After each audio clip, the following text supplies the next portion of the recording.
So now they're going to send out the field goal unit to, as they say, fire away from long distance.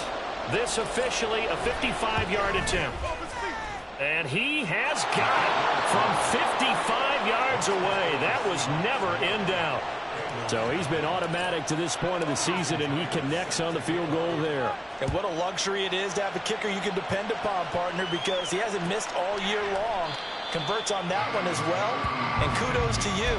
You didn't jinx him.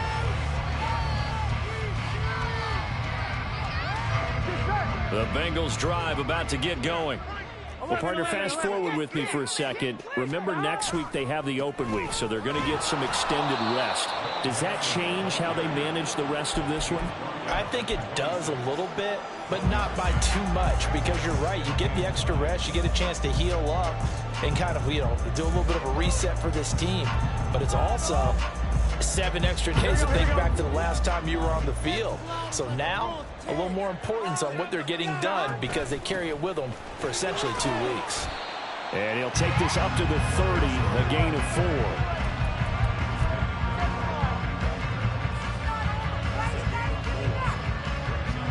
Here we go. Here we go. Now it's Burrow. Got a man. It's Chase. He completes it. And he is going to have the Bengals first down as they're able to get the third down conversion. 11 MT. Throwing now. Burrow on first down. That one taken in by T. Higgins. Everyone in the NFL is looking for mismatches, and T. Higgins' size and speed at receiver, that allows him to have those type of mismatches against most defenders. 6'4", ability to flat-out fly. They can use him everywhere, including in the slot. He's a dangerous playmaker and a big-time producer in the red zone.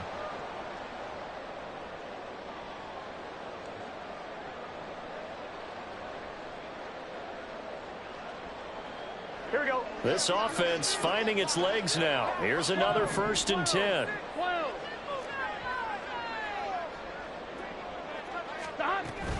Burrow going to give this to Mixon. And a good push up front, and he's able to navigate his way down inside the 30.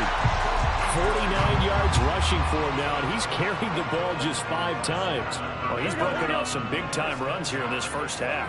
Yeah, and let's just face it, when you go into a game, you think you've got the plays that are going to work, but when you actually get out there and they're starting to happen, your confidence rises, and he's running with terrific ability right now. And finally, down he goes as they work it inside the 10 to the 7. And a nice gain of 21 yards.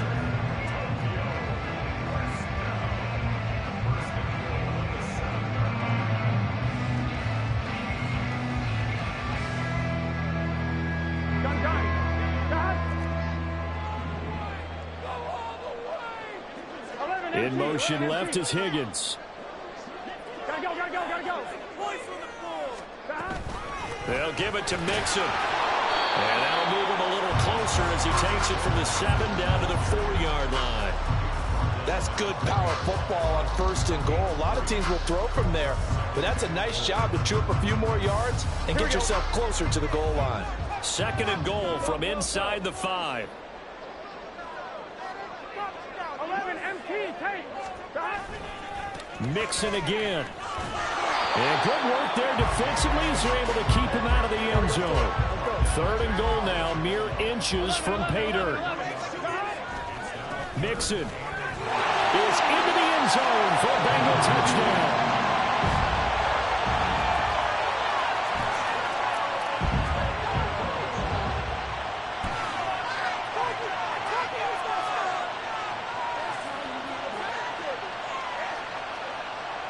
Evan McPherson now for the PAT. And now it's blocked. This is going the other way. But he will not be able to bring this one back, and the extra point attempt unsuccessful. I know it's easy to kind of shrug off a blocked extra point, but this game is shaping up to be a tight one. The second half, this could prove crucial. Yeah, we might look back on this one. We'll have to wait and see.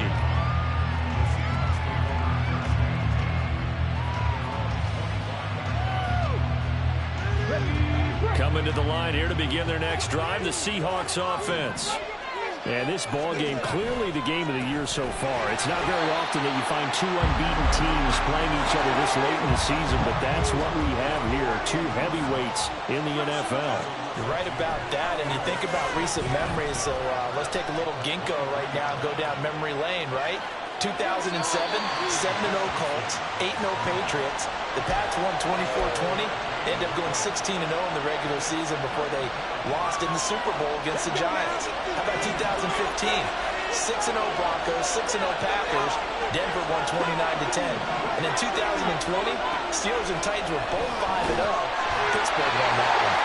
Now throwing on third down there, but he cannot connect. Well, they came up with points in their first two possessions, but it looks like they'll come up empty here on their third drive. The defense finally starting to get locked into them a little bit. Might have to go a little bit deeper into their playbook on their next possession. That'll be a 43-yard punt, just a single yard on the return. And the Bengals take over, 1st and 10. The Bengals drive about to get going. This drive here beginning probably with a pair of motivated groups. Remember, the offense scored a touchdown. And their last time out, looking to repeat that in Charles' defense. They were very frustrated after giving up 6 the last time on the field. And frankly, it's just a battle of wills in a lot of ways because you know they're both motivated. They both game plan for this drive, and they both have specific outcomes in mind. To me, it just comes down to who can execute better and which side can step up and assert its will over the other. On 2nd down, Burrow eluding the pressure right. Oh, he'll want that one back. Incomplete. He doesn't drop too many in that department. 3rd down. They certainly did a nice job improvising there, extending the play, hoping someone would come open downfield, but they never did. Burrow going to fake to mix it and now look to throw. And the catch made. It's Tyler Boyd. And he'll be out of bounds across the 30-yard line. So they'll get 8 out of that completion. And that's going to bring up a 4th down. So much about offense is what you call hidden yardage. You know, you throw the ball to someone, they catch it, and then they can make a big play. You know, they create a play, run after catch. They did a really nice job there of limiting that and keeping them from the first down. Yeah, stopped him in his tracks. And he's got a Bengals first down as he's got this up to the 40-yard line. They will throw on first down with Burrow. He'll find his running back, Joe Mixon. Room to maneuver at the 35. Now inside the 25. Touchdown! Joe Mixon with his 2nd touchdown of the game, number 8 on the season. And the Bengals have taken the lead. Well, he's used to running it that distance. Here he had to catch it, too, before making the run. Heck of a play for the score. There's not many things better for an offense than a back who's a complete guy who can run it and catch it. And we just saw him complete a big-time play for a touchdown. 11, Thomas. Stop. And Burrow's going to look to throw for it. And that is caught for the 2 points. So they go with the pass, and it works there on the 2-point try. Charles, just in general, what are your thoughts, passing versus running on 2-point conversion? Situational? It is situational. You have to know your team. What is your strength? Because so many people think you have to throw the ball in a 2-point conversion, but the stats will tell you that running it is about as proficient. So know your team and go to your strength. Coming to the line here to begin their next drive, the Seahawks offense. As we eke closer and closer to intermission, Charles, remember last time out they punted. They would love to get points here, especially if this is going to be their final possession of the first half. Yeah, and this is what close games feel like because the pressure is on both sides, but sometimes the pressure is a little bit higher on the team with the slight edge because they're trying to hold on to that. And his early struggles continue. Here's another one intercepted. Picked off by Landon Collins. And he will bring it back. It's a pick 6 for a Bengals TD. Well, the offense, they've really not been able to mount anything yet on that drive, and the defense made sure they couldn't mount anything. The interception and the return adding 6 to the scoreboard. And that's no small return for a linebacker partner. He took matters into his own hands and his legs on that play. And once he had it, I don't think anyone on the field could have stopped it. So they throw the pick six. They'll get another shot at it now as this one's in the air. And this will be a touchback, so they'll bring it out to the 25.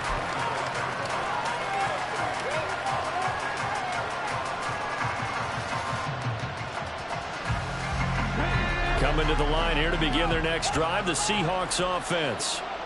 And not the first time that they're coming back out off of a turnover, but the last one really hurt Charles with that pick six. And it feels like the whole team's infected right now, doesn't it? It's not just been one person. It's kind of been a group effort. Richardson hit it, he fumbles it. And the Bengals grab it. And that will set him up in excellent shape. First and goal at the 9-yard line. A defensive-minded coach loves to bring the heat. Brought the heat there, and it worked out. And nowadays, all those defensive-minded coaches, for them, it's all about getting the football. I went into one facility, and as soon as you walked into the defensive room, there was a football, like on a spring, and each guy that walks in that plays has to act like he's knocking the ball free. They want those instincts created. They want them to think about that all the time, and that's what they try to preach. Line of scrimmage, again the 4-yard line, second and goal. Burrow will throw. Flush to his right. And he'll take this into the end zone for a Bengal TD. Joe Burrow taking it in from 4 yards out. And the Bengals are able to strike quickly to add on to their lead. Extra point by McPherson, up and good. And that will make this a 19-point game. After the touchdown, McPherson on to kick this one away. And here comes a return from a few steps into the end zone. And he'll be dropped at the 21-yard line. So bringing it out of the end zone proves not a good decision. Loses him about 4 yards. Coming to the line here to begin their next drive, the Seahawks offense. Now, they've sort of lost their way, partner. How do they recalibrate and get this proverbial train back on track? But this is where leadership really comes into play. How's the head coach handling it? The offensive coordinator?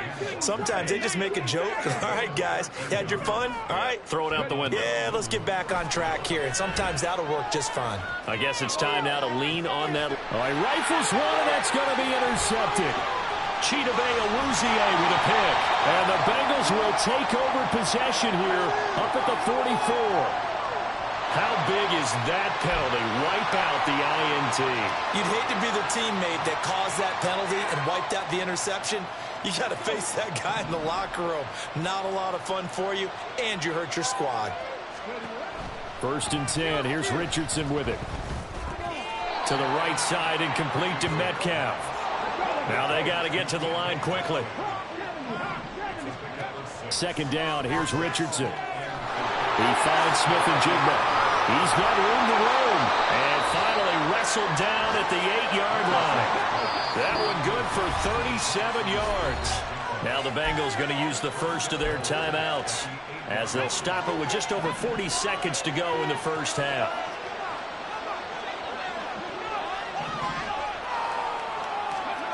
Richardson. To the end zone, but it's incomplete. That was a touchdown if he could have hung on. Instead, it was a well-timed collision to jar that one free. Nothing on first down, so the ball remains at the 8-yard line, second and goal. Back to throw. Here's Richardson. And here he'll get it down to the 7. Big play coming here. It's third and goal.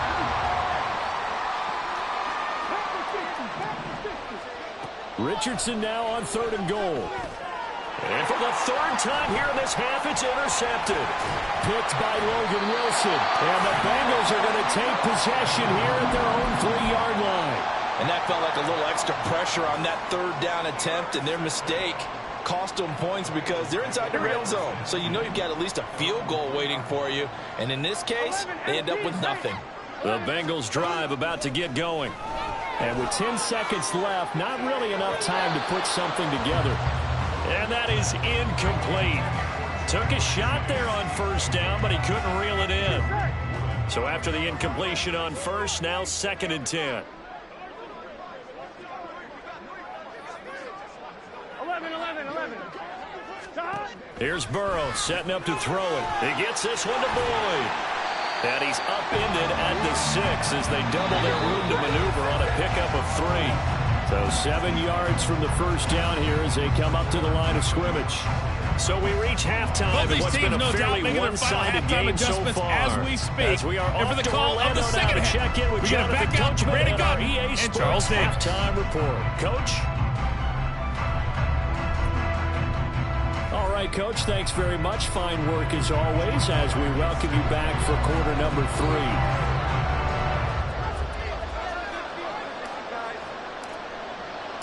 The Bengals set to receive. They have the lead and the football to begin quarter number 3. Kene Nwangwu now out of his end zone. And ultimately cannot get this out to the 25-yard line as he's dropped at the 23.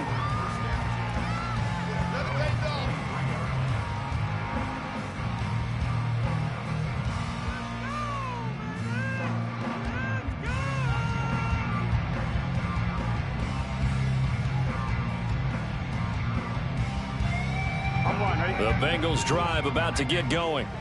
And they've got the lead. CD, what do you think the message was at halftime? I don't think the message was too drastic, I think, at the half, or that they need to change things too much. I do think the offensive line could play a little bit better. I think they'll try and help them out more. They'll probably keep a tight end in a few more times and maybe add a running back to the formation and pick up those pass rushers because they probably allowed a few too many sacks for comfort in the first half. Now, meanwhile, a pass that should have been intercepted, but it winds up falling incomplete. And that could have been the lifeline they needed. This is a play that could have been